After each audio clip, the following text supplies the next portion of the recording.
जनता news Bhandup प्रस्तुत. विशेष बातमी. राष्ट्रध्वजावरून नवा वाद.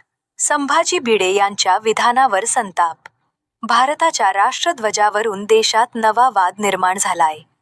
हिंदुत्ववादी नेते संभाजी भिडे यांनी एक वादग्रस्त वक्तव्य करत म्हटलं की भारताचा खरा राष्ट्रध्वज भगवाच आहे, तिरंगा नाही. त्यांच्या या विधानामुळे राजकीय वातावरण चांगलंच तापलं आहे. अनेक पक्ष आणि कार्यकर्ते याचा तीव्र निषेध करत आहेत. या संदर्भात वंचित बहुजन आघाडीचे भांडूप येथील कार्यकर्ते सुमित सावंत यांनी जनता न्यूज भांडूपशी बोलताना ठाम प्रतिक्रिया दिली. वंचित बहुजन आघाडीचे सुमित सावंत यांची प्रतिक्रिया. राष्ट्रध्वजावर कोणताही धार्मिक रंग लादणे हा लोकशाहीचा आणि संविधानाचा सरळ अपमान आहे.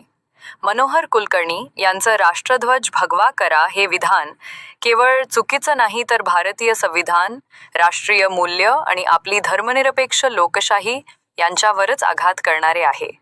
आपल्या राष्ट्रध्वजातील 3 रंग भगवा, पांढरा आणि हिरवा हे केवळ रंग नाहीत, ते भारताच्या विविधतेतील एकतेचे, बंधुतेचे आणि सर्वसमावेशकतेचे प्रतीक आहेत.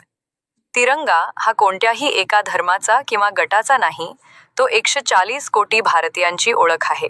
तिरंगा म्हणजे स्वतंत्र भारताची अस्मिता, समता आणि लोकशाही मूल्यांचा सन्मान. भगवा जर विशिष्ट धार्मिक गटाशी जोडला गेला तर तो ध्वज संपूर्ण देशाचा राहणार नाही. अशा मागण्या समाजात फूट, द्वेष आणि द्वंद्व निर्माण करतात आणि म्हणूनच त्यांना कायदेशीर पातळीवर विरोध होणं आवश्यक आहे. वंचित बहुजन आघाडी अशा देशद्रोही विचारसरणीचा तीव्र निषेध करते आणि मागणी करते की या विधानाची कायदेशीर चौकशी करण्यात यावी. जर हे विधान राष्ट्रीय प्रतीकाचा अवमान करणारे आढळले तर राष्ट्रीय सन्मान अपमान प्रतिबंधक कायदा 1971 अंतर्गत तात्काळ कारवाई झाली पाहिजे. आपल्या संविधानात धर्मनिरपेक्षता ही केवळ मूल्य नाही, ती आपल्या राष्ट्राची ओळख आहे. कोणताही धर्म वा परंपरा देशावर लादणं हे आंबेडकरी विचारांना अपमानित करणं आहे. तिरंगा बदलण्याची मागणी म्हणजे थेट भारताच्या आत्म्यालाच दुखावणं आहे. मी सुमित सावंत, वंचित बहुजन आघाडीच्या वतीने जनतेला आवाहन करतो की संविधानाचे रक्षण करा.